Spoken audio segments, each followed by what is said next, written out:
wewe utafanikiwa sana, ila tembelea kwenye uzi uliotoka nao mbinguni.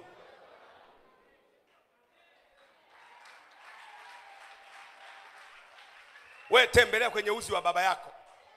Baba yako na kiburi chake anataka nyumbani muwe na mwanasheria. Na mimi mwanangu mmoja wewe mwanasheria, mwingine awe dokta, mwingine mhandisi. Anakuambia wewe somea uhandisi, wewe somea sheria, wewe somea sayansi. Kwa hiyo unakuwa unasomea kwa ajili ya baba. Unamsomea baba kwa ufupi. Ningekuwa mimi baba ameningangania mahali, nikimaliza kusoma nampelekea baba ya kwako hii hapa, chukua. Ninaanza ya kwangu sasa. Namwambia umenichelewesha sana, ya kwako hii hapa tafadhali. Nataka nianze ile ya kwangu sasa.